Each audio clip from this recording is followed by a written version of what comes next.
ओम अस्मद्गुरुभ्यो नमः हरिः ओम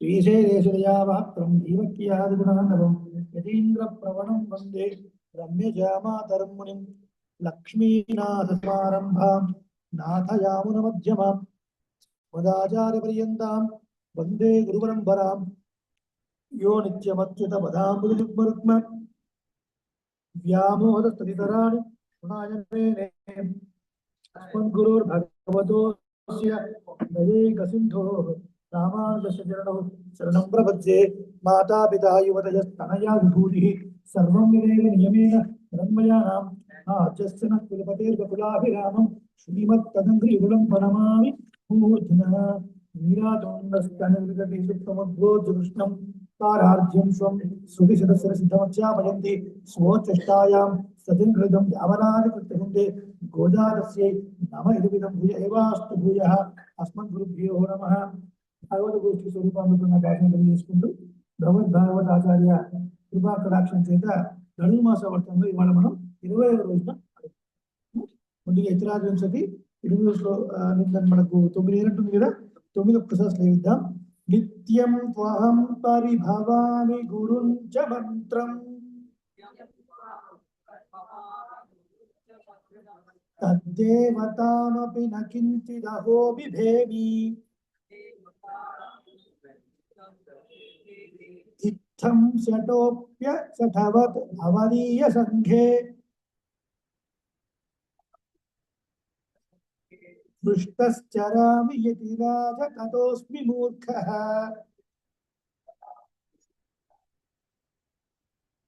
పదవ శ్లోకం. ఆ హంత హంత మనసా క్రియయా చ వాచా యోహం చరామి సతతం త్రివిధాపచారాన్ సోహం తవ ప్రియకరః ప్రియకృద్వదేవ కాలం నయామి యతి రాజ తతోస్మి మూర్ఖః. Full line. ఆ హంత హంత మనసా క్రియయా చ వాచా యోహం చరామి సతతం త్రివిధాపచారాన్ సోహం తవ ప్రియకరః ప్రియకృద్వదేవ. పక్కన విసర్గ పావున్నప్పుడు ఫాలా రావాలి. తవ ప్రియకరః ప్రియకృద్వదేవ కాలం నయామి యతి రాజ తతోస్మి మూర్ఖః. శ్రీమతే రామానుజాయ నమః. నిన్న రోజు 19వ పాసులు మనం మొదలు పెట్టాం. 19వ పాసుల యొక్క అవతారిక ఏమిటంటే, మనం నీలాదేవిని లేపిన తర్వాతనే కదా పెరుమాళను సేవించేది. ఎందుకంటే లక్ష్మీ పురుషకారం మనకు చాలా తప్పనిసరి. ఒక్కొక్క అవతారంలో ఒక్కొక్క అమ్మవారికి ఒక ప్రత్యేకత ఉంటుంది. పెరుమాళ్ళు పరమపదంలో వేచేసినప్పుడు ఆదిశేషుడి పైన ఉన్నటువంటి శ్రీమన్నారాయణుడు కుడి పక్కన శ్రీదేవి అంటే మహాలక్ష్మి, రెండవ పక్కన భూదేవి నీలాదేవి. మరి అదే పరమాత్మ పాలకడలో ఉన్నప్పుడు శ్రీదేవి భూదేవి. అదే పరమాత్మ ద్వాపరయుగంలో కృష్ణుడిగా వచ్చినప్పుడు నీలాదేవి పురుషకారాన్ని మనం స్వీకరించాలి. పురుషకారం అంటే సిఫార్సు, రికమెండేషన్ అని అర్థం. అంటే మన తప్పులను పక్కన పెట్టి చేసి మన మీద అనుకూలం కలిగించేలాగా చేసేది అని అర్థం. ఆమె యొక్క ఆవశ్యకత ఏమిటి ముందు కూడా మనం ఒకసారి చూస్తున్నాం. ఏమిటది? రావణాసుడు, కాకాసుడు. రావణాసుడు ఏదో చేసేయాలని ఒక దుష్ట చిత్తం, దుర్బుద్ధి ఆలోచన. కానీ వాడిది ఆలోచన కార్యపర్యంతం కాలేదు, దుష్టమైన ఆలోచన. కాకాసురుడు దుష్టమైన చేష్టితం. వాడు ఆల్రెడీ అపరాధం చేసేసాడు కదా, సీతమ్మ రొమ్మును పక్షస్థలాన్ని తీర్చి. మరి దుష్ట ఆలోచన ఉన్నవాడేమో పరిపూర్ణంగా సమూలంగా నశింపబడ్డాడు. దుష్ట కలకలం చేసిన వాడు అది బయటపడ్డాడు. ఏమిటి కారణం? అమ్మవారు ఉండడమే కారణం కదా. కాకాసుర వధ కావకుండా ఉండడానికి కారణం ఏంటి? రాముల వారి పక్కన సీతమ్మవారు ఉండి ఉండడమే కారణం. ఆ యుద్ధంలో అమ్మవారు లేకపోవడమే వాడు సమూలంగా నశింపజేయడానికి అది అమ్మవారి యొక్క ఆవశ్యకత, అది పురుషకారం. ఇక మనం ఎట్లాంటి వాళ్ళని చెప్పుకున్నాం. శాస్త్రంలో పరమాత్మ ఏ తప్పులు చేయొద్దని చెప్పాడో ఒక్క తప్పుని కనీసం 1000 సార్లు చేసినటువంటి వాళ్ళు మనం కదా. కాబట్టి మరి మన పైన ఎట్లా బదిలిస్తుంది కృప కదా, ఆమె ఉండాలి. కాబట్టి ఆమెని నిద్ర లేపుతున్నాను. అందుకని చూడండి, లక్ష్మణ స్వామి కూడా అహం సర్వం కరిష్యామి అన్నాడు. నేను అన్ని పనులు చేస్తాను. ఎవరికి చేస్తా అన్నాడు? భవాంస్తు సహవైదేహ్య, నువ్వు వైదేహితో నన్ను సీతతో కలిసి ఉండగా ఇద్దరికే మన సేవ చేయాల్సింది. మన సంప్రదాయం ఎప్పుడు కూడా మిథునం మిథునం మిథునం అంటే లక్ష్మీనారాయణులు లక్ష్మీనారాయణులు లక్ష్మీ, కేవలం లక్ష్మి నో, కేవలం నారాయణ. హనుమ లంకలో అంతా వెతికాడు అమ్మవారి కోసం, చాలా చోట్ల చూశాడు. ఒక చోట వెళ్ళి మండోదరం చూసి పొరపడ్డాడు, ఈమె సీతాదేవి. కానీ తర్వాత ఇలా ఉండే అవకాశం లేదే, ఇంత పట్టు పీతాంబరాలు కట్టుకొని నగలు పట్టుకొని గురించి హాయిగా పడుకునే సమస్య లేదే, అసలు సీత రాముని విగ్రహం చూడండి అని పడుతుంది కదా. అయ్యో అని బుద్ధి తెచ్చుకున్న తర్వాత ఏం చేయాలి, నేను ఇక్కడి నుంచి వెళ్ళిపోతే సీతామ్మ నేను చూడలేదంటే, ముందు సముద్ర తీరంలో వానరులందరూ వెయిట్ చేస్తున్నారు. హనుమంతుడు తీసుకొచ్చే కబురు మీదే వీళ్ళ జీవితాలు ఆధారపడి ఉంటారు. ఎందుకు? 1 నెల గడువు ఇచ్చాడు సుగ్రీవుడు, ప్రతి దిక్కుకు పంపించాడండి, 4 దిక్కులకు. దక్షిణ దిక్కుకు వాలి యొక్క కుమారుడు అంగదుడి నాయకత్వంలో వెళ్ళారు. నెల దాటిపోయింది.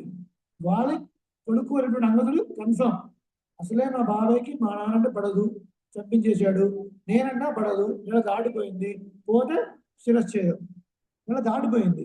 ఇప్పుడు ఏదో కష్టపడి హనుమ అయితే వెళ్ళిపోయాడు. ఈయన మంచి కబురు తీసుకొస్తాయినా మనం బతికి బయటపడతాం, లేకపోతేనా మన పని అయిపోయినట్టే అని సముద్ర తీరంలో వానరులన్నీ కూడా తోక పైకి లేపుకొని వెయిట్ చేస్తుంది ఎవరి కోసం? హనుమ కోసం. వీళ్ళ స్థితి ఎట్లా ఉంది, వీళ్ళ స్థితి ఎట్లా ఉంది అంటే చమత్కారం చెప్తుంది. ఒకడు ఫస్ట్ ఫ్లైట్ ఎక్కుతున్నాడు, ఫస్ట్ ఫ్లైట్ ఎక్కుతున్నాడు. ఎక్కడ పోతున్నాడు? గోవా వెళ్తున్నాడు అనుకుందాం. గోవా వెళ్తున్నాడు, ఏదో ఎంజాయ్ చేద్దాం వెళ్తున్నాడు. వాడు ఫ్లైట్ ఎక్కాడు. మరి గోవా ఎక్కడ ఉందండి? సముద్ర తీరంలో ఉంది. కరెక్ట్గా సముద్ర తీరం దాటిన తర్వాత అక్కడ రన్వే ఉంటుంది, అక్కడ ఫ్లైట్ దిగాలి. ఇప్పుడు ఆ సముద్రం మీద ఒక 10 నిమిషాలు ప్రయాణం చేస్తుంది ఫ్లైట్. కరెక్ట్గా ఇంకో 10 నిమిషాలు అయితే సముద్రం దాటుతాము, రన్వే మీద ఫ్లైట్ దిగుతుంది. అనుకోకుండా టెక్నికల్ ప్రాబ్లం వచ్చింది ఫ్లైట్లో. వెంటనే ఏ దోషం వచ్చింది, ఇమ్మీడియట్ అటెన్షన్, టెక్నికల్ ప్రాబ్లం వచ్చింది. దిగితేనేమో ల్యాండ్ అవుతాం, లేకపోతేనేమో సముద్రంలో పడిపోతాం. ఈ లోపల మీరు హరినామస్మరణ చేయండి. వాళ్ళకు దిక్కు నచ్చక ఇంతవరకు భగవన్నామని చెప్పని వాళ్ళు కూడా ప్రాణాల మీద హరే రామ రామ రామ హరే హరే కృష్ణ హరే కృష్ణ. ఇప్పుడు కింద పడుతుందా సముద్రంలో తెలియదు, ఫ్లైట్ రన్వేలో దిగుతుందో తెలియదు. ఈ వానల పరిస్థితులు అట్లాగే ఉంది. ఈ వానలు సముద్ర తోకల దగ్గర కూర్చున్నారు. హనుమంతుడు వచ్చి కుష్కబర్ చెప్తానేమో యూఆర్ సేఫ్, ఏమాత్రం తేడా అయిందా అవుట్ మనం, అట్లా ఉన్నాడు. కాబట్టి హనుమంతుడు ఆలోచించాడు, ఎట్లా పోవాలి, ఇంతవరకు చూస్తే సీతమ్మ కనిపించలేదు, ఇప్పుడు నేను వెళ్ళిపోతే వీళ్ళు మరణిస్తారు, అడిపోతే సీతమ్మ కనపడలేదు అంటే రాముడికి ఏమవుతుందో, రాముడికి ఏమైనా లక్ష్మణుడు ఉంటాడా, రాముడి యొక్క భయప్రాణం లక్ష్మణుడు, ఆయనకి ఏమవుతుంది, వీళ్ళకి ఏమైతే వాళ్ళ తల్లులు, వాళ్ళ పరిస్థితి ఏమిటి, వాళ్ళకి ఏమవుతుంది, నా ఒక్కడి వల్ల ఇంతమంది అయిపోతారు, దానికన్నా నేనే సముద్రంలో పడిపోతే ఏ జంతువులు వచ్చినా తినేస్తే అయిపోతుంది, ఎందుకు అంటున్నాడు. అనుకోని బుద్ధిమతం వరిష్టం కదా హనుమంతుడు. ఒకసారి చూసా, ఇది ఎంతో కొత్త కనబడుతుంది ఇక్కడ, ఇది అశోకవనం చూసి ఎందుకన్నా మంచిది ఒకసారి ప్రార్థన చేద్దామని, నమోస్తు రామాయ సలక్ష్మణాయ దేవ్యే జగస్య జనకాత్మజాయ అని అమ్మను ప్రార్థన చేశాడు. మహేంద్రగిరి పర్వతం నుంచి ఎగిరేటప్పుడు వాయుదేవుడిని ప్రార్థించాడు, దిక్పాలకుల్ని ప్రార్థించాడు, కానీ రాముడిని ప్రార్థించాడు, కానీ అమ్మను ప్రార్థించలేదు. ఇక్కడ వచ్చి చూసి ఇక అంతా వ్యర్థమైపోయిన తర్వాత అసలు నేను అమ్మనకటం ఏంటి, ఆమె అనుగ్రహం ఉంటేనే కదా ఆమె నాకు కనిపించేది అని అమ్మను అప్పుడు ప్రార్థించిన తర్వాత అప్పుడు ఇక్కడ ఏదో శిక్షాంశం కనబడుతుంది, ఇక్కడ వెళ్ళినట్టు లేదే అని అప్పుడు వెళ్ళి చూస్తాడు కదా. కాబట్టి ఎక్కడైనా అనుగ్రహం కావాలి అంటే అమ్మ పురుషకారం తథ్యం. సుగ్రీవుడికి అమ్మ పురుషకారం ఎట్లా వచ్చింది, నగల మూట కట్టి ఆ పర్వతం మీద విసిరేయడం వల్ల అని పట్టుకున్నాడు కదా. మా వస్తువు దొరికింది అంటే ఏంటి అర్థం, అనుగ్రహం పడింది అని అర్థం. కాబట్టి వీళ్ళు గోపికలందరూ కలిసి నీలాదేవులు ఎత్తున్నారు. ఏమంటారంటే కుట్టు వెళక్కిరే కోర్టు కాలు కట్టిందే. గుత్తి దీపములు చుట్టూ వెలుగుతూ ఉండగా ఏనుగు దంతములతో చేయబడినటువంటి కోళ్ళు గల మంచంపై నీలాదేవి ఎవరండి? వీరపత్ని. వీరపత్ని అంటే దానికి సంబంధించిన చిహ్నాలు ఏదైనా ఉండాలి. ఒకప్పుడు పూర్వకాలంలో రాజులు ఉన్నారనుకోండి, ఇంట్లో వెళ్ళగానే ఓ పులితోలు ఉంటుంది అక్కడ, ఓ జింక చర్మం అంటే ఈయన వేటాడి వాటిని సంహరించడానికి ఈయన వీరత్వం తెలిసేలాగా. మరి మనవాడు ఏం చేశాడు? కోలాయపీడనం చతుర్థంతి 4 దంతములు ఏనుగు ఓడగొట్టారా లేదా? ఆ దంతములతోని కోళ్ళు చేయించి మంచం చేయించాడు. దాని మీద ఇద్దరు నిద్రపడుతుంది అనమాట. అంటే ఆయన వీరత్వాన్ని పోడుతున్నారు ఇక్కడ. అలా పెడితే గుత్తు దీపంలో ఉన్నటువంటి కాంతిలో వెలుగుచూ ఉండగా అటువంటి కాంతిలో చూస్తూ ఉంది ఎవరామె? నీలాదేవి.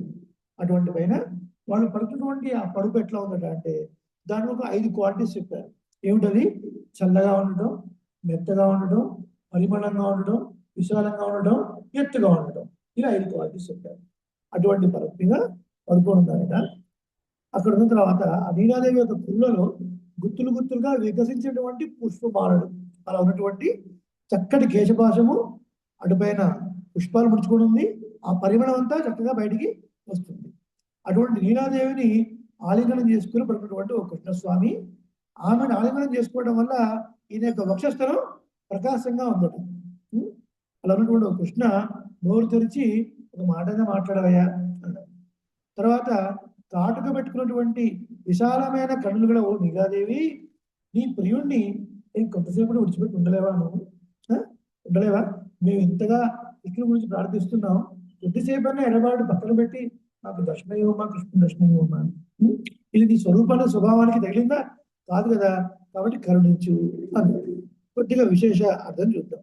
కుట్టు వెళక్కరే కొట్టుకాలు కట్టివే బుద్ధి దీపములు అన్నారు. అంటే నీలాదేవి ఆ దీపాల కాంతిలో స్పష్టంగా చక్కగా పరమాత్మను సేవిస్తూ ఉండగా అర్థం. పాపం గోపికలకి ఏంటి, బృందావనంలో ఉదయం కూడా కలుసుకునే అవకాశం లేదు కృష్ణుడిని. ఎప్పుడు రాత్రి పూటే, రాత్రి నలుపు, కృష్ణుడు నలుపు కదా, మాకు అవకాశం లేదు. నువ్వు మాత్రం మంచిగా గుత్తి దీపాల వెలుగులో పరమాత్మను చూస్తుంది. ఏంటట? గుత్తి దీపము 5 వైపుల కాంతి కలిగి ఉన్నది. ఏమిటి 5? వేదము, ఇతిహాసము, పురాణము, ఆగమము, ప్రబంధము కదా. పరమాత్మ ఏం చేసి ఉండే స్థానాలన్నీ 5: పర, వ్యూహ, విభవ, అంతర్యామి, అర్చ. 5 స్థానాలు ఉండే పరమాత్మ యొక్క వైభవాన్ని తెలిపెట్టుగా 5 రకాల దీపాలు, ఒక్కొక్కటి ఒక రకంగా చెప్తుంది. వేదం ఒక పరమాత్మ చెప్తుంది, ఆగమం వ్యూహమూర్తి చెప్తుంది కదా, అంతర్యామి ధర్మశాస్త్రాలు చెప్తాయి, విభావతారం ఇతిహాస పురాణాలు చెప్తాయి. మన దివ్యదేశంలో ఉన్న అర్చావతారం గురించి దివ్య ప్రబంధం చెప్తుందండి. దివ్య ప్రబంధం అంతా కూడా అర్చావతార విభవాన్ని చెప్తుంది. తిరుప్పావై ఒక విశేష అర్థం చూద్దాం ఇవాళ. తిరు మంగళకరమైన, పావై వర్గం. పావై అంటే మూర్తి అని ఒక అర్థం ఉంది. ప్రపన్న పారిజాతం గ్రంథంలో పావై అంటే మూర్తి, రంగనాథుడి యొక్క మూర్తిని భావించి గోదాదేవి చేసిన వ్రతము కాబట్టి తిరుప్పావై. కొద్దిగా విడదీస్తే తిరుపు ప్లస్ ఆవై. ఆ అంటే పశువులు అర్థం. ఆయర్పాడి అంటారు కదా, ఆయర్పాడి అంటే గోకులం, ఆ అంటే పశువు, ఆవై పశు తన్మయత్వం కలిగినటువంటి మనుషుల్ని తిరుపు తీర్చిదిద్దేది అని అర్థం కదా. పశువుకి ఏమైనా జ్ఞానం ఉందా? లేదు. మనకు మాత్రం పరమాత్మ జ్ఞానం ఉండక ముందు, పుట్టక ముందు ఎట్లా ఉన్నాం మనం? కూడా పశువులానే కదా. ఆహార నిద్ర భయమైథునంచ సామాన్యమేతత్ పశుభిః నరాణాం ధర్మో హి తేషాం అధికో విశేష ధర్మేణ హీనా పశుభిః సమం. ఆహారం తినడం, నిద్రపోవటం, సంతానాన్ని తినడం, భయపడటం జంతువుకి మనిషికి సమానం అండి. ఒక్క ధర్మం ఒక్కడే ఈ జంతువు నుంచి మనిషి వదిలిస్తుంది. ఆ ధర్మమే లేనాడు వాడు జంతువు సమానం. మరి ధర్మం అంటే ఏంటి? భగవద్ ఆరాధన, అదే ధర్మం కదా. అది కలిగింది. అది తిరుపు ప్లస్ ఆవై విశేషార్థం. కాబట్టి అట్లా గుత్తు దీపంలో పరమాత్మ యొక్క స్వరూపాన్ని బాగా అనుభవిస్తున్నది నీలాదేవి అర్థం. ఇక్కడ నీలాదేవి పురుషకాల స్వరూపిణి, ఆమె కూడా ఒక జీవాత్మక ప్రతీక అని మనం తెలుసుకోవాలి. అంటే పరమాత్మ యొక్క ఆధిముఖ్యాన్ని పొందినటువంటి, పరమాత్మ యొక్క అభిమానాన్ని చూరగొన్నటువంటి ఒక జీవాత్మ కోటిలోనే ఈ నీలాదేవి కూడా. దీన్ని వర్ణిస్తూ రామాయణంలో కూడా ఒక అద్భుతమైన విషయం ఉంది. అంటే పరమాత్మ అనుభవించడమే, గుత్తి దీపాలు పెట్టుకొని మంచం మీద పడుకొని అంటే డస్ నాట్ సంథింగ్ నాట్ లైంగికమైనటువంటి లౌకికమైన అదే అర్థం కాదు కదా. జీవాత్మ పరమాత్మ యొక్క ఎట్లా చెప్తారు మీరు? ప్రమాణం ఉందా అంటే వాల్మీకి మహర్షి చెప్పారు. ఇందాక మనం ఏమనుకున్నాం, లక్ష్మణస్వామి ఏమన్నాడు, అన్నయ్య వదిన మీ ఇద్దరు గిరిశానంలో తిరుగుతూ ఉండగా నేను మీ కైంకర్యం చేస్తాను. ఆ కైంకర్యం చేసినప్పుడు లక్ష్మణస్వామిని మరి వీళ్ళ ముగ్గురు చూస్తూ రాముడు సీతాదేవికి ఒక ఏకాంత సమయం దొరికిందండి. దొరికినప్పుడు వాల్మీకి మహర్షి వాళ్ళు ఇద్దరు ఎలా స్పెండ్ చేస్తున్న అడవిలో చెప్తున్నప్పుడు రామలక్ష్మణులు ఆనందిస్తున్నారు అని చెప్పాలి. కానీ ఏం చెప్పాడు ఇక్కడ, రమమాణ వనేత్రయ, రమమాణ ఆనందిస్తున్నారు, వనే వనంలో, త్రయ ముగ్గురు, ముగ్గురు ఆనందించడం ఏంటండి, రాముడు సీత లక్ష్మణుడు ఉంటే ముగ్గురు ఆనందించడం ఏంటి, రాముడు సీత ఆనందిస్తున్నారంటే ఒక అర్థం ఉంది, ముగ్గురు ఆనందించడం అంటే ఏంటి, వీళ్ళిద్దరూ ఆనందిస్తూ ఉండగా వీళ్ళ కైంకర్యం చేస్తూ లక్ష్మణ స్వామి ఆనందిస్తున్నాడు అని అర్థం కదా, అది లోపల అర్థం. అలా బుద్ధి దీపంతో ఉండగా అర్థం.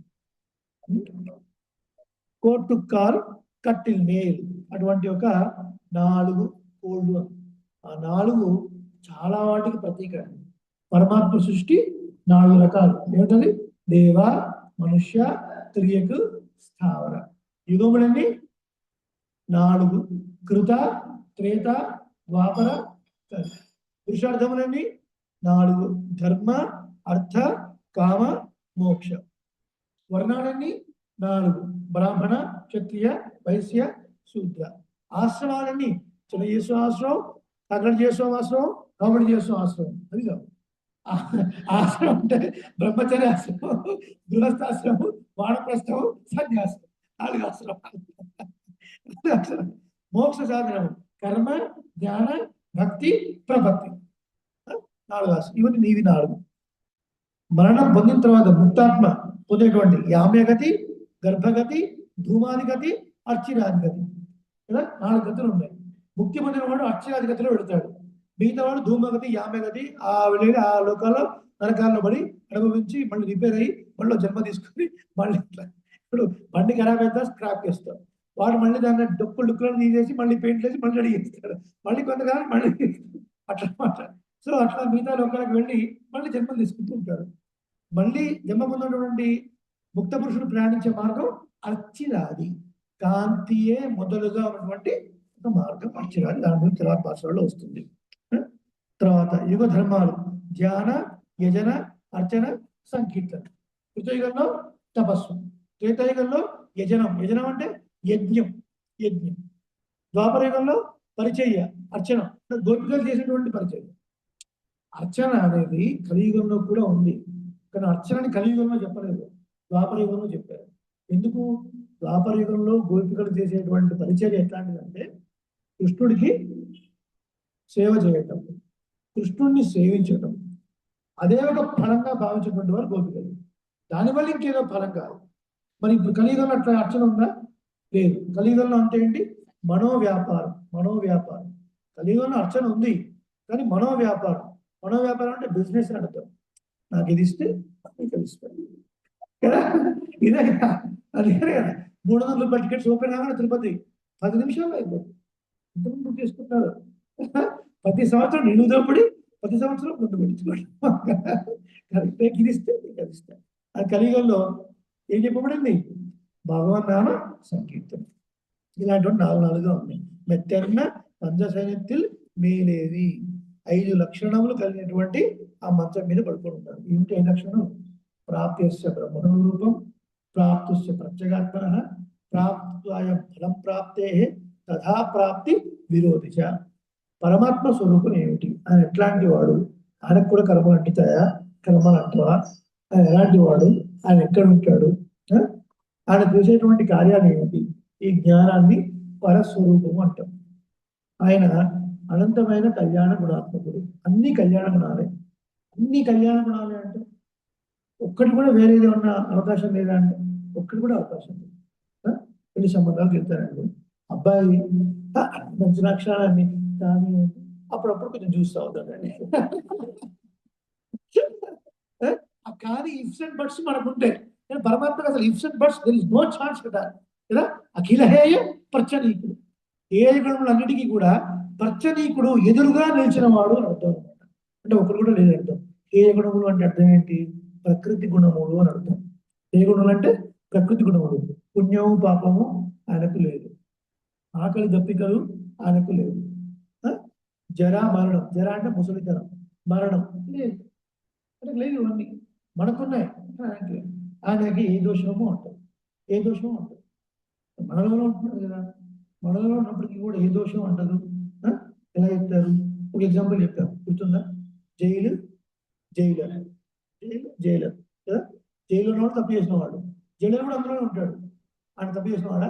కాదు కదా, దండించేవాడు. కాబట్టి అందరి లోపల ఉండి వాడి వారి కర్మకు అనుగుణంగా వాడికి ఆయా ఫలితాలు ఇప్పించేవాడు పరమాత్మ. మనం లేకుండా పోతే వీడు ఇంత చేసినానికి అంత ఎక్స్పెక్ట్ చేస్తే ఎట్లా కుదరదు. ఇంత చేసావో దానికి ఆ ఫలం ఉండి లోపల ఉండి అనుభవింపజేసేవాడు పరమాత్మ. ఆయనకేమి కర్మ అంటదు. కర్మ అంటని వాడు పరమాత్మ. కర్మ అంటకుండా ఎలా పుడుతున్నాడు? తల్లి గర్భంలోంచి పుడుతున్నాడు. తల్లి గర్భంలోంచి పుట్టిన ప్రతి వాడికి కర్మ అడుగుతుంది కదండి. దేవకి గర్భంలో పుట్టాడు, కౌశల్య గర్భంలో పుట్టాడు, కర్మ అంటున్నట్లు చెప్తారు. అందుకనే మహర్షి ఒక మాట చెప్తున్నప్పుడు చాలా అందంగా ప్రయోగిస్తాడు. పరాశర మహర్షి శ్రీ విష్ణు పురాణం తతోఖిల జగన్ పద్మ బోధాయాచ్యుత భానున దేవకీ పూర్వ సంధ్యాయాం ఆవిర్భూతం మహాత్మన. కృష్ణ పరమాత్మ దేవకీ గర్భం అనే తూర్పు దిక్కున అవతరించాడు. ఏంటంటే దేవకి గర్భం ఏంటి, తూర్పు దిక్కునండి. తూర్పు దిక్కున సూర్యుడు అవతరిస్తాడు. తూర్పు దిక్కున సూర్యుడు వచ్చినప్పుడు సముద్రం నుంచి వస్తుంటే కనబడతాడు. కానీ సముద్రంలో నీరు కానీ బురద కానీ అంటుకుంటుందండి ఆయనకి, అంటుకో మనకు అనిపిస్తుంది అట్లా. దేవకి గర్భం నుంచి వచ్చినట్లు పరమాత్మ కనబడతాడు, కానీ కర్మ అంటానికి వాడు మనం అర్థమైందా? అందుకని ఆ ప్రయోగం. రావణ విషయం చెప్తున్నప్పుడు కౌశల్య ఎట్లాంటి కుమారుడు ఉండదమ్మా, లోకభర్తారం, లోకభర్తారం కదా. ఏంటి, విశ్వమంతరికి పతి పరమాత్మ, విశ్వపతి. అలాంటి వాడిని కన్నది మంత్రపుష్పంలో మనకు వస్తుంది అనమాట. కాబట్టి అది పరమాత్మ స్వరూపం. ఒకటి మంచి అనుకున్నప్పుడు 5 లక్షణాలు చెప్పుకున్నాం కదా. మనం స్వస్వరూపం, మనం ఎట్లాంటి వాడు, ఈ జీవాత్మ ఎట్లాంటి వాడు, వీడికి ఇంతకుముందు ఎటువంటి కర్మలు ఉన్నాయి, ఎందువల్ల వీడికి శరీరం వచ్చింది, ఈ కర్మను పోవాలంటే ఏమి చేయాలి, వీడు ఎట్లాంటి వాడు, ఇది జీవస్వరూపం. తర్వాత ఉపాయ స్వరూపం, ఆయన ఎట్లా చేరుకోవాలి, పరమాత్మ చేరుకోవడానికి కర్మయోగం, జ్ఞానయోగం, భక్తి యోగం ఉన్నాయి. వీటన్నిటినీ ఏమిటి, వీటి డెఫినేషన్స్ ఏంటి, ఇవి మన వల్ల అయ్యేనా కాదా, ఇవన్నీ మన వల్ల కానప్పుడు ఏం చేయాలి? అయ్యా అన్నదా చదవడం రాస్తే నువ్వు తప్ప ఇంకో దిక్కు లేదు, ప్రపత్తి మార్గం. ఇది ఉపాయం. విరోధి, పరమాత్మను చేరుకోవడానికి ఏమిటండి విరోధులు? సంసారమే విరోధి కదండి. పుట్టడము గిట్టడము, పుట్టడము గిట్టడము, ఇదే విరోధి కదండి. మంచి ప్రవచనం వినాలని ఉంటుంది, ఆ రోజే ఇంట్లో ఎవరో ఫంక్షన్ పిలుస్తారు కదా. ఇన్ని ఫంక్షన్లు మీ ఇంట్లో, అన్ని ఫంక్షన్లు మేము వచ్చాం, మా ఇంట్లో ఫంక్షన్ మీరు రారా అని మన కోపం కదా. ఎన్నో ప్రోగ్రామ్స్ అన్ని మిస్ అవుతూ ఉంటాం, ఏదో కార్యక్రమాల వల్ల. ఎన్నో చేయాలని ఉంటుంది, ఎన్నో విషయాలు అనుభవించాలని ఉంటుంది, కానీ ఏం చేస్తాం, కొన్ని ప్రకృతి సంబంధం వల్ల కొంతమంది నీకు పోవాల్సి వస్తుంది. వాళ్ళ కనీసం ఒక భగవద్భక్తి ఉండదు, ఏం ఉండదు, అయినా సరే ఒక బంధుత్వం వచ్చింది కదా. ఒక సంసారంలో ఉన్నప్పుడు, ఒకళ్ళని చేసుకున్నప్పుడు, వివాహం చేసుకున్నప్పుడు అటు సైడ్ నుంచి ఓ సంబంధాలు ఉన్నాయి, ఇటు సైడ్ నుంచి బంధాలు ఉన్నాయి, ఈ బీరకాయ సంబంధాలు ఇంకెన్నో ఉన్నాయి. కాబట్టి ఎవడు పిలిచినా పోవాల్సి వస్తుంది. వాడి ఇంట్లో ఎట్లుంటుంది ఏమిటి, ఓ సంప్రదాయం ఏదున్నా లేకున్నా పోవాల్సి వస్తుంది. ఓ పక్కన ప్రవచనం ఇలాంటి కోరుకుంది, భాగవత గోష్ఠిని సేవించాలని ఉంది, శ్రీరంగం వెళ్ళాలని ఉంది, కానీ ఇవన్నీ అడ్డంకులు. ఏమిటది? ఇవే అడ్డంకులు. విరోధులు ఏమిటి? సంసారము, బంధము. ఇక తర్వాత పరమాత్మ పొందిన తర్వాత పొందేటువంటి ఫలం ఎట్లాంటిది, ఆ ఫలం ఎట్లా ఎంత గొప్పదో తెలిస్తే మిగతావన్నీ చిన్నవని తెలుస్తాయండి. ఒకడికి కాకా హోటల్లో టీ తాగే అలవాటు ఉంది. ఒక గుడిసె, ఒక రూపాయి పెడితే టీ వస్తుంది, ఒక గాజు గ్లాసులో టీ వస్తుంది. ఆ టీ తాగుతూ ఓ 10 రూపాయలు బిస్కెట్ వస్తుంది.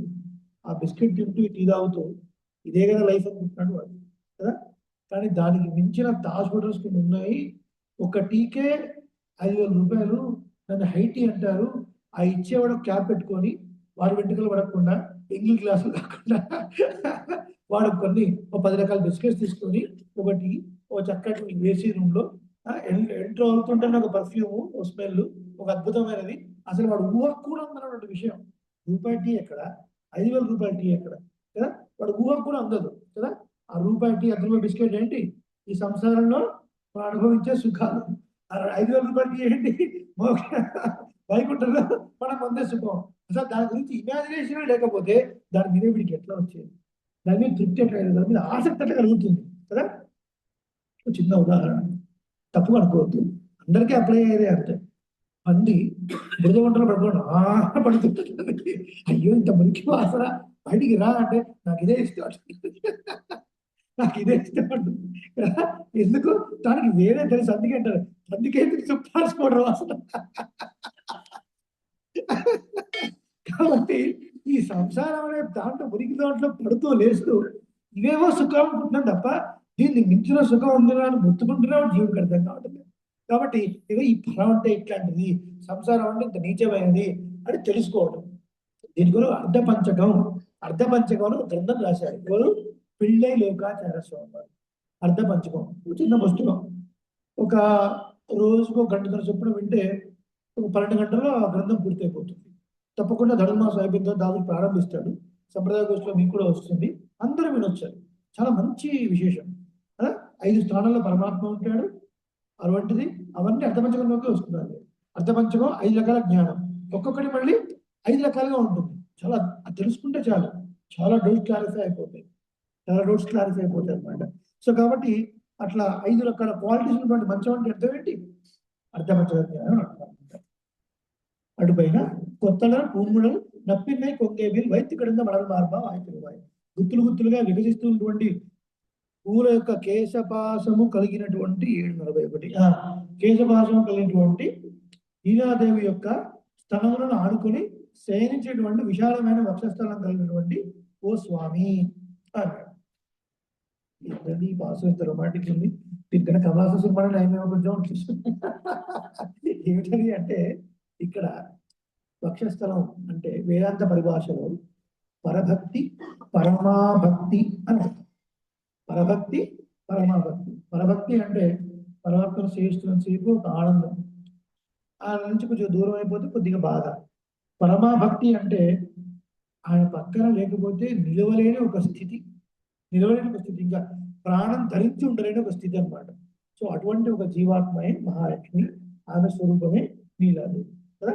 మరి ఏమిటక్కడ అర్థం అంటే, బహుకులు కరువు కాటకాలు ఉన్నప్పుడు ఉన్నటువంటి వాళ్ళు ఏం చేసినప్పుడు, ఆ ఊర్లో ఏం దొరికినప్పుడు ఏదో కొండనో సముద్రంలో ఆశ్రయించుకొని ఉంటారు కదా. అట్లాగే పరమాత్మ కూడా ఎన్ని రకాలుగా మారుద్దామని ఎన్ని అవతారాలు తీసుకునే వీళ్ళ ప్రయోజనం లేదు. శ్రీరామాయణం 24,000 శ్లోకాలు, మహాభారతం 1,25,000 శ్లోకాలు సేవించండి అయ్యా, తెలుసుకోండి అయ్యా, నా లోపలికి రండిరా, మీ ఇంటికి రండిరా, సొంత ఇంటికి అంటే నేను రాను అని అడవుల్లో కూడా తిరుగుతున్నాము కదా. నాకు వద్దు అని చెప్పి ఆయన కొండలను గుట్టలు పట్టుకుని కదా.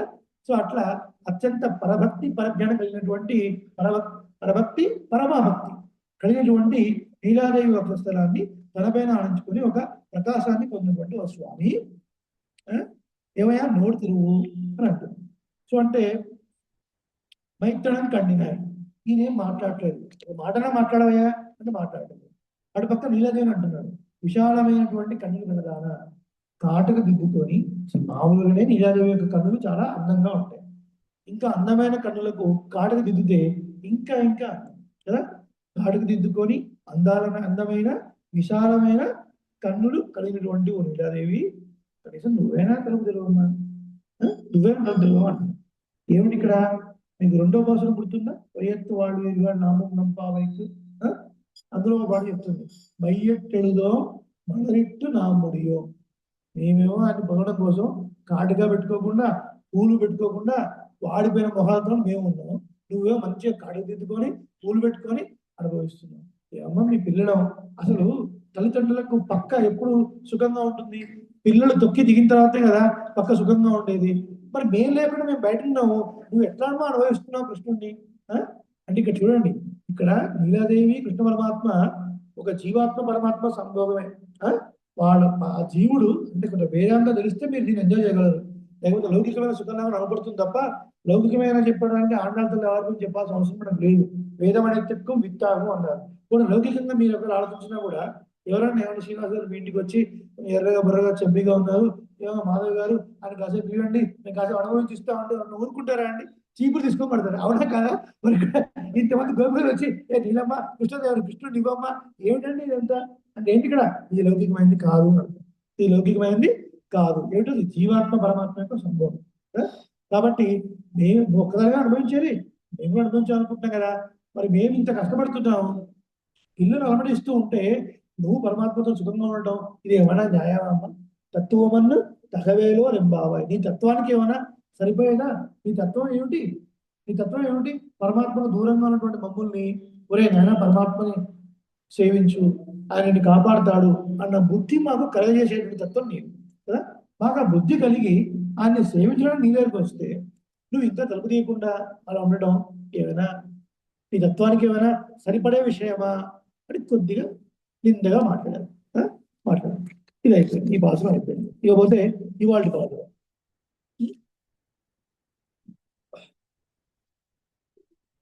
ఇంకో అద్భుతమైన విషయం ఉందండి.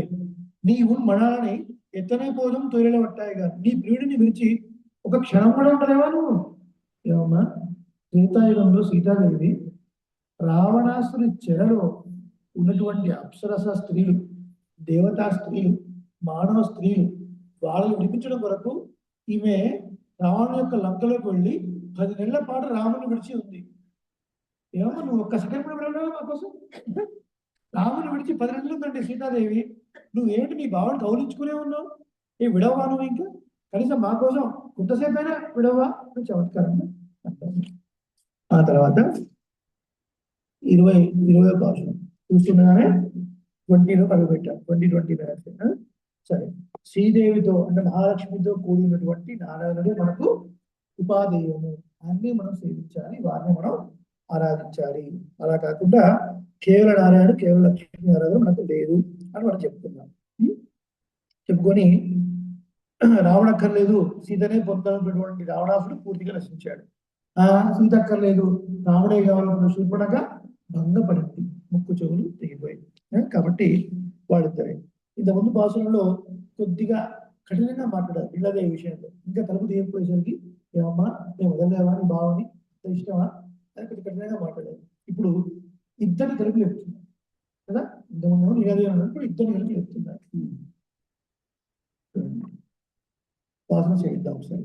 33 அமரர்க்கு முன் சென்று கப்பம் தவிர்க்கும் கலியே துயிலடாய்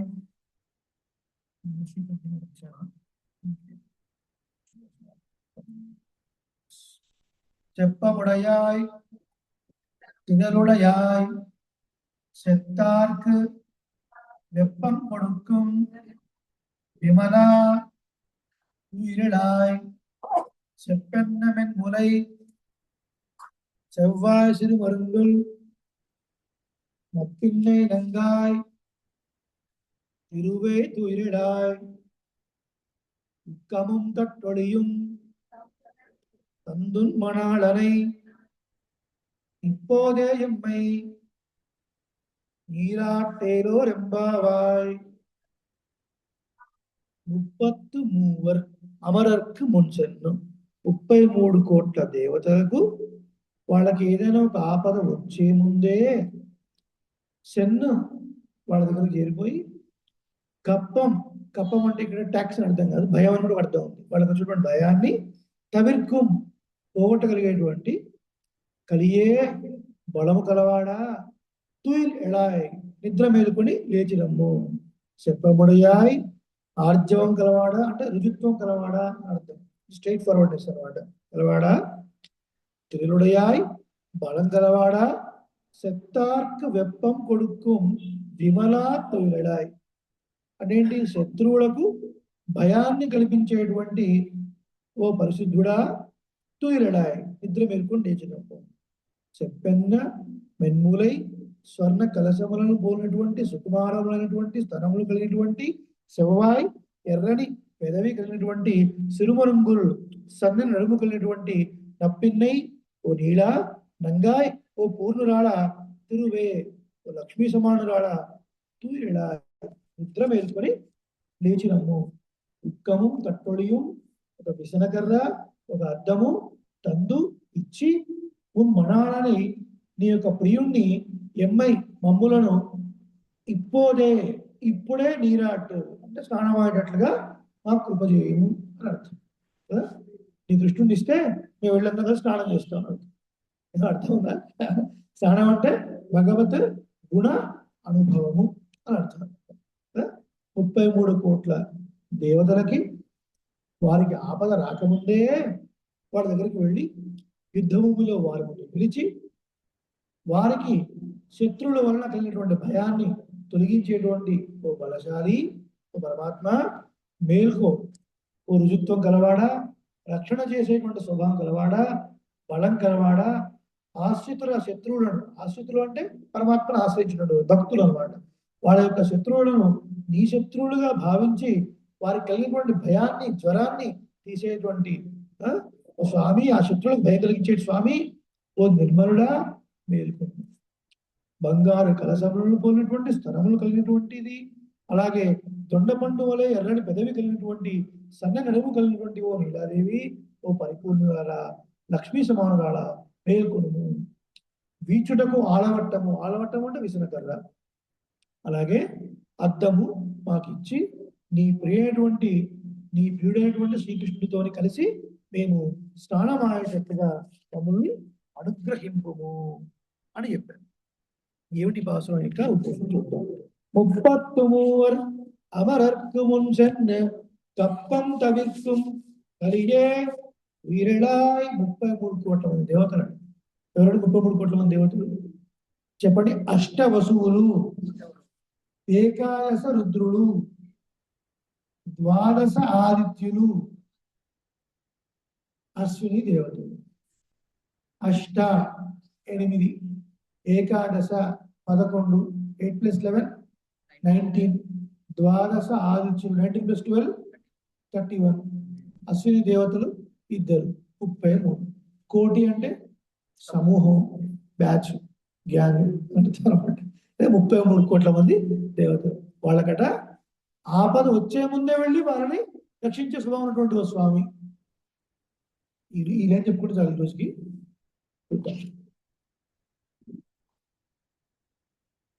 రావణాసుడు యొక్క బాధలు తట్టుకోలేటువంటి దేవత. రావణాసుడు పరిపాలిస్తున్నటువంటి లంకలో, లంకా రాజ్యంలో స్టవ్లకు సిమ్ము హై ఉండదు. ఎందుకు? ఒకటే తీరుగా మండాలి అగ్ని. అన్నం వాడిపోవద్దు. సిమ్ అంటే తక్కువ చేయడం, హై అంటే ఎక్కువ, అవన్నీ ఉండవు. రావణాసుడు ఆజ్ఞ ఎంతవరకు అగ్ని కావాలో అంతవరకే ఉండాలి, లేదా నీ విమానం మొత్తం అవుతుంది కదా. దేవతలందరూ వీడికి భయపడి, గాలి కూడా ఉద్ధృతంగా వీయడం లేదు, ఎంతవరకు అవసరం అంతవరకు వీయాలి. వీళ్ళందరినీ కంట్రోల్లో పెట్టినటువంటి వాడు. ఇప్పుడు దశరథ చక్రవర్తి యజ్ఞం చేస్తున్నాడు, పుత్రకామేష్టి, అశ్వమేధ యాజ్ఞం. అశ్వమేధంలో బై డిఫాల్ట్ గా పుత్రకామేష్టి కూడా చేయగానే హవిస్సులు స్వీకరించడానికి దేవతలందరూ వచ్చారు. ఎప్పుడన్నా మీరు యజ్ఞం చేస్తున్నప్పుడు ఒక దేవతనే మీరు కనిపించారండి? ఒక దేవతను కనిపించి స్వాహ ఇవ్వండి అని తీసుకుపోయారండి. మరి అట్లా ఎట్లా వచ్చారు అక్కడ? ఈ యుగం వేరు, ఆ యుగం వేరు. అది త్రేతాయుగం కదా. దశరథ చక్రవర్తి ఇంకొక లోకానికి వెళ్ళి ఇంద్రుడు సహాయం చేసినటువంటి వాడు గుర్తుంది కదా మీకు. సంబరాసుడు అంటే రాక్షసుడు సంహరించడం కోసం ఎప్పుడు రాక్షసులకి దేవతలకి యుద్ధాలు. వీళ్ళిద్దరు ఎవరు? మళ్ళీ జ్ఞాతులే, కష్టపడేది కొడుకులే కదా. వీళ్ళందరూ కూడా తల్లుడు వేరంతే, ఎప్పుడు కొట్టుకోడు. ఇంద్రుడు యుద్ధం చేస్తూ చూస్తుంటాడు. ఇట్లా వచ్చాడా దశరథుడు, వచ్చాడా అని. ఈయన వచ్చిన తర్వాత ముందు పిలుచుకుంటాడు అనమాట. ఈయన కూడా చేంజ్ చేస్తాడు అనమాట. అట్లా అనేక వెళ్ళేవారు. నన్ను పిలిస్తే దేవతలందరూ నేరుగా వచ్చి ఆలోచిస్తున్నాడు. ఇప్పటి రోజుల్లో ఓ అంబానీ లాంటి ఫ్యామిలీలో పెళ్ళైంది అనుకోండి, పిఎం, సీఎం, హోమ్ మినిస్టర్ వస్తారా అందరూ నేరుగా? మనం పిలిస్తే వస్తారు. సో అట్లా ఆ కాలంలో ఆయన యజ్ఞం చేసినప్పుడు దేవతలందరూ నేరుగా వచ్చి హవిస్సు కోసం వచ్చారు. ఆ యజ్ఞం హవిస్సే వాళ్ళకి ఆహారం. వాళ్ళేం మనలాగా చక్కెర పొంగలు దద్దోజనం అంతా మన కోసమే. వాళ్ళు ఎవరు చూడటమే, చూపులు వాళ్ళవి, రేపులు మనవి. వాళ్ళకి ఈ భాగ్యమే లేదు పాపం. అందుకనే ఒక కృష్ణావతారంలో ఇలా చదువులు ఆరగించినప్పుడు తిరిగి చేరుకున్నప్పుడు ఆ ఎంగిలి కింద పడ్డప్పుడు దేవతలందరూ కాకి రూపంలో వచ్చేసి కనీసం ఈ ప్రసాదాన్ని స్వీకరిద్దాం, ఈ దేవతలు నా మొహం ఏముందో చక్కెర పొంగలు తినట్లేదు, దద్దోజనం తినట్లేదు, ఎందుకు ఈ దేవతలని కాకుల్లాగా వచ్చి పక్షుల్లాగా వచ్చి ఆ మెతుకులు ఎరుకుని తిన్నారు. కృష్ణ పరమాత్మ వచ్చిష్టం దొరుకుతుందా ఎక్కడన్నా? ఎక్కడ దొరుకుతుంది వాళ్ళందరికీ. అటువంటి వాళ్ళందరూ వచ్చి డిస్కస్ చేసుకుంటున్నారు. నా వీపు చూడు మనకు దేవత, వీపు విమానం అవుతాయి. ఎవరు? రావడం. నా వీపు చూడు అని ఇంకో దేవత. ఇట్లా వీడి నుంచి బయటపడేది అని దీనికి ఏదైనా మార్గం ఉంటే బాగుంటుంది. ఈ 4 తరాలు ఉన్నట్టు ఆయన వాడన్నాడు పెద్ద మనిషి, ఎవరైనా చతుర్ముఖ బ్రహ్మ. ఆయన చూసి అడుగుదామా అనుకునే లోపలే ఉపయాతో మహాద్యుతి పీతావాసో జగత్పతి, పీతాంబరం ధరించినటువంటి వాడు, శంఖచక్రం ధరించినటువంటి వాడు, మహాద్యుతి చక్కటి కాంతితోని వాళ్ళ మధ్యలో టక్కు ఉండిపడ్డాడు. ఎందుకు? ఏమో ఇప్పుడు బ్రహ్మ అడిగారు అనుకోండి, నా వల్ల కాదంటాడు కదా. నేనే వాడికి అన్ని వరాలు ఇచ్చాను, పైగా ముని మనవాడు. నేను ఎట్లా ఇప్పుడు వీళ్ళు అడిగితే ఆయన కాదంటే ఒక చతుర్ముఖ బ్రహ్మ ఒక ఎంబరాసింగ్ ఉంటాడు కదా, అయ్యో అడిగారు నేను చేయలేకపోయాను అని ఆయన కొరత వీళ్ళకు. కాబట్టి వీళ్ళు అట్లా అడిగి లేదనిపించుకుని అంటే కొద్దిగా కూడా ఎంబరాస్మెంట్ లేకుండా ఆ సెకండ్లో వాళ్ళ మాత్రం ఉపయాతో మహాతుది ఇట్లా అనుకోకుండా వచ్చేసాయట. వాళ్ళు అనుకోకుండా వచ్చేసాయట. అనుకోవాలి వెంటనే స్వామి వచ్చారా అని సాష్టాంగం చేసి ఈ రావడాలు. ఇప్పుడు అనేక వరాలు ఉన్నాయి, మీరే ఎట్లయినా దశ చక్రవర్తి యజ్ఞం చేస్తున్నాడు ఆయన కొడుకులాగా పుట్టి, ఎందుకంటే వాడు వరాల్లో మానవుడిని ఎక్సెప్షన్ చేశాడు కదా. ఫలానా వాళ్ళతో దేవతలు రాక్షసులు కిందరు కింపురుషులు సమస్తం నన్ను ఏం చేయకూడదు అన్నారు. మానవుడు జుజుబి వాడంతా లైక్ చేసుకోని చెప్పాడు. అసలు వాడు లిస్టులోకే తీసుకోలేదు అనమాట. కాబట్టి ఒక్కడే ఎగ్జామ్షన్ ఉంది అని. చూడండి దేవతలు అసలు దేనికైనా తెలివి ఉండాలని అడగడానికి.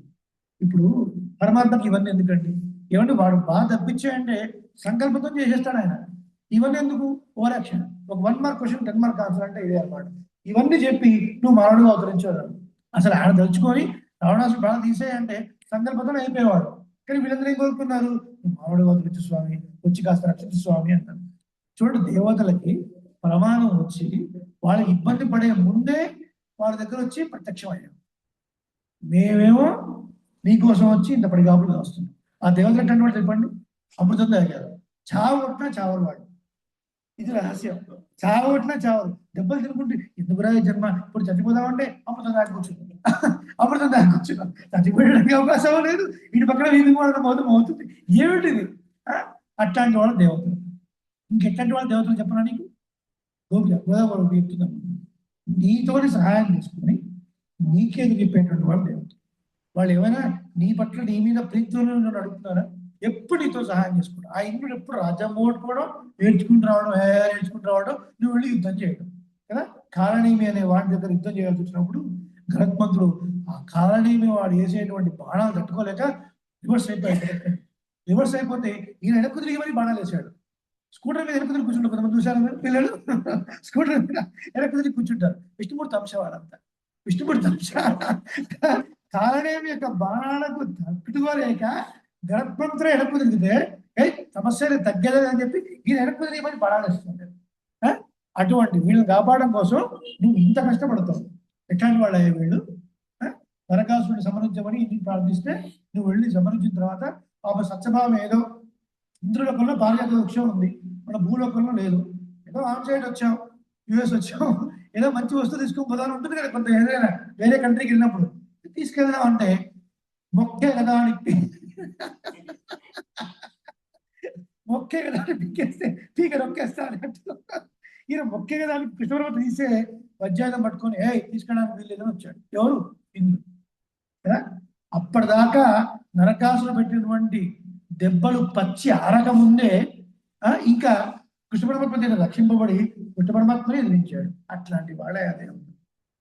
అట్లాంటి వాళ్ళు దేవతలు. వాళ్ళు ప్రయోజనాంతరపరుడు.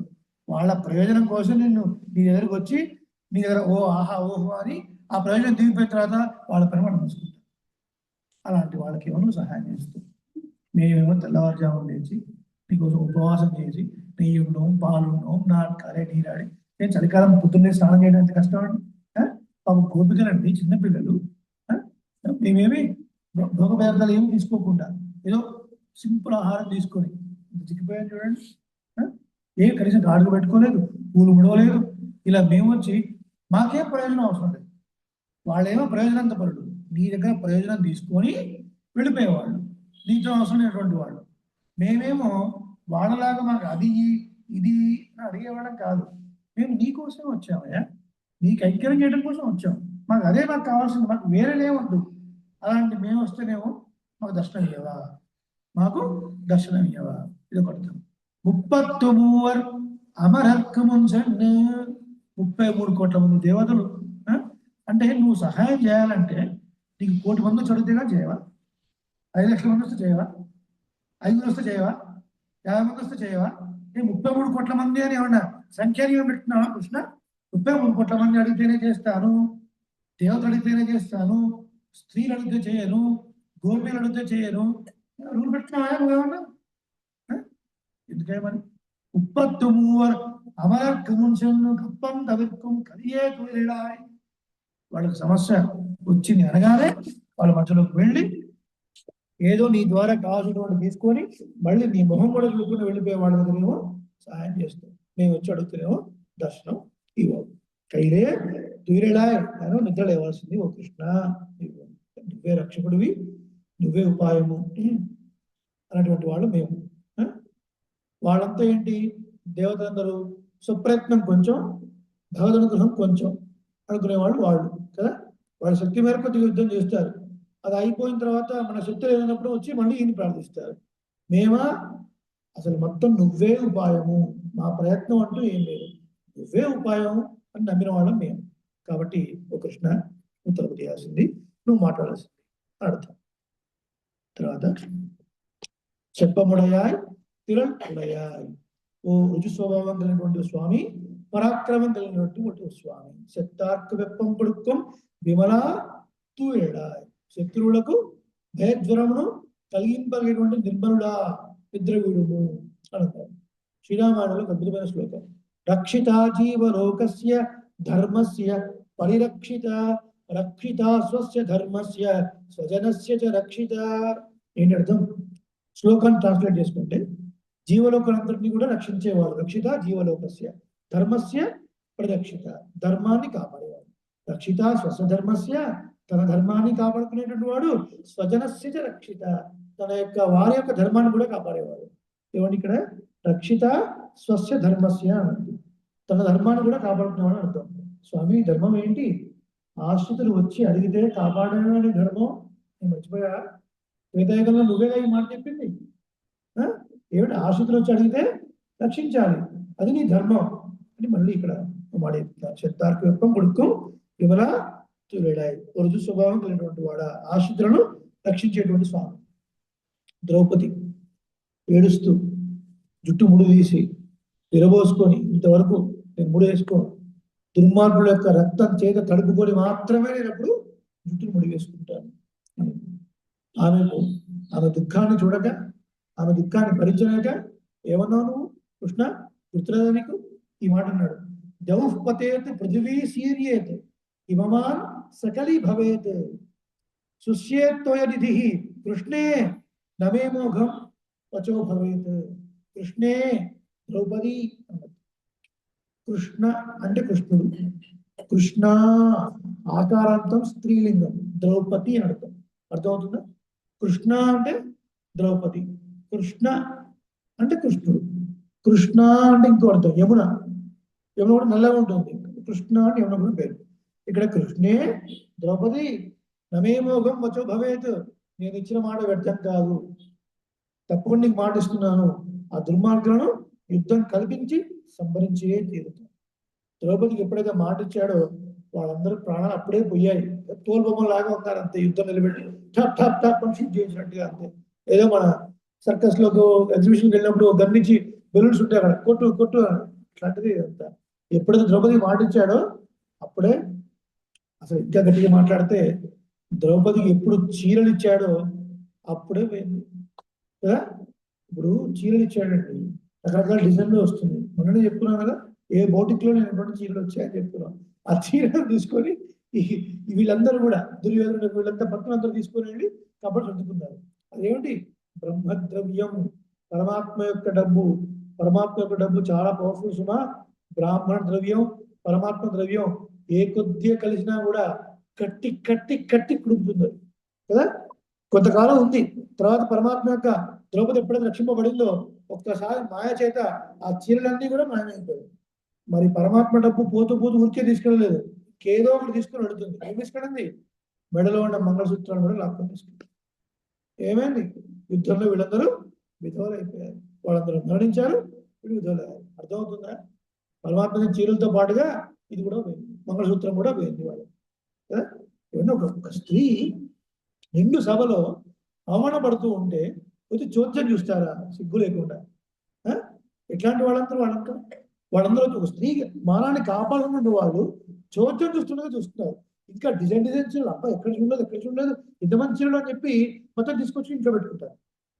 ఎంత ద్రోహం, ఎంత తప్పిది! దానికి పర్యవసానం అప్పుడే వాడు మంగళసూత్రాలు ఎగిరిపోయాయి కదా.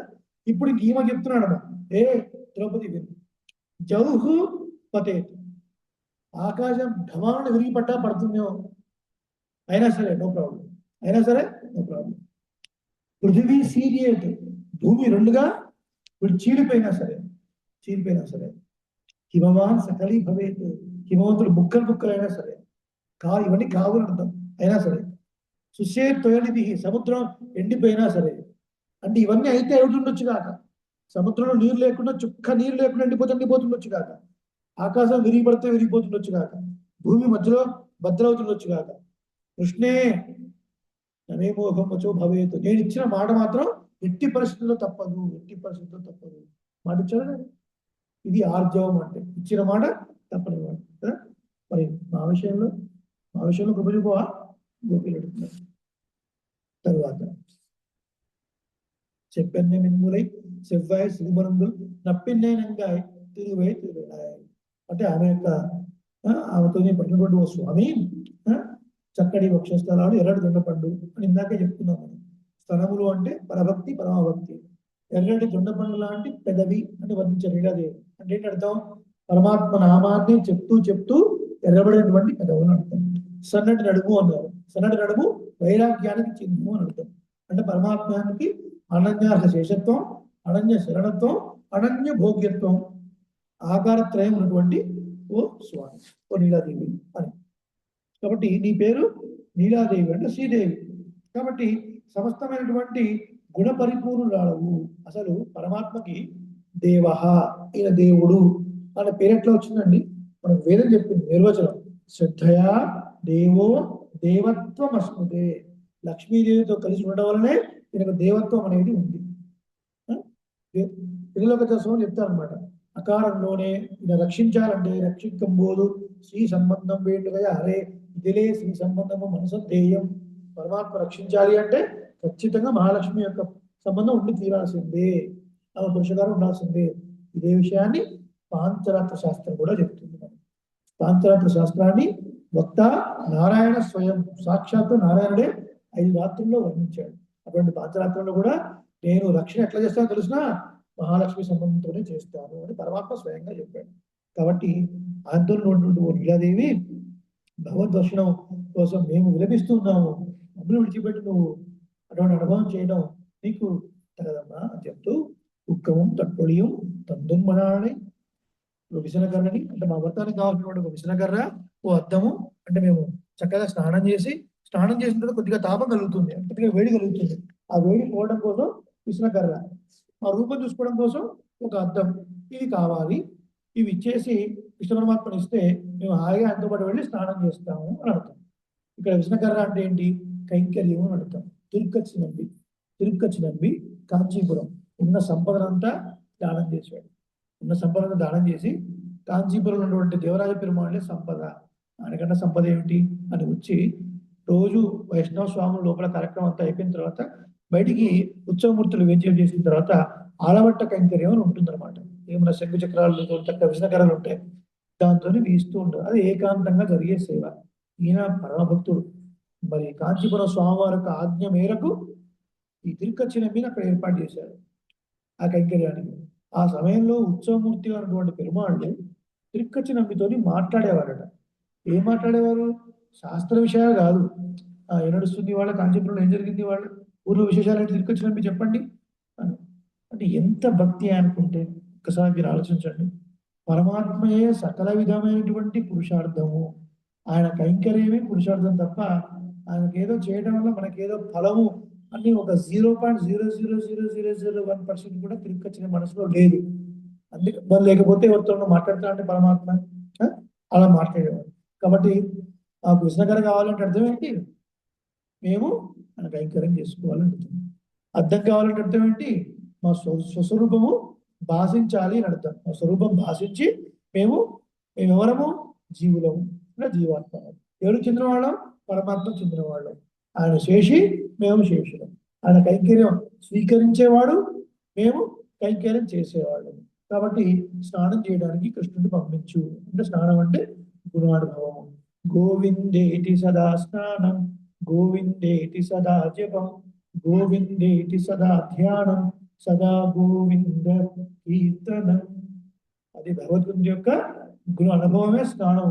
అప్పుడు లీలాదేవి కృష్ణుడిని విసిగి అలాగే విసనకర్ర చక్కటి అర్థం ఇచ్చేస్తే మేము గుణానుభవం స్నానం చేస్తాము అన్నది. ఈ పాసురం ద్వారా, నిన్నటి పాసురం ద్వారా ఏది విదేశించబడ్డాయి, ఈ పాసురంలో రామానుజ వైభవం ఏమిటి రేపటి చూసి 21వ పాసురంలో కనుగొడదాం. శ్రీమత్యే విష్ణు చిత్తార్య మనోనందన హేతవే నందనందన సుందర్యై గోదాయై నిత్య మంగళం. కర్కటే పూర్వఫల్గుణ్యాం తులసీ కారణోద్భవాం పాండ్యే విశ్వంభరాం ఉదాం వందే శ్రీరంగనాయకీ. ఆళ్వార్ பெருமானார் திருவடிகளே சரணம். ஆண்டாள் திவ்ய திருவடிகளே சரணம்.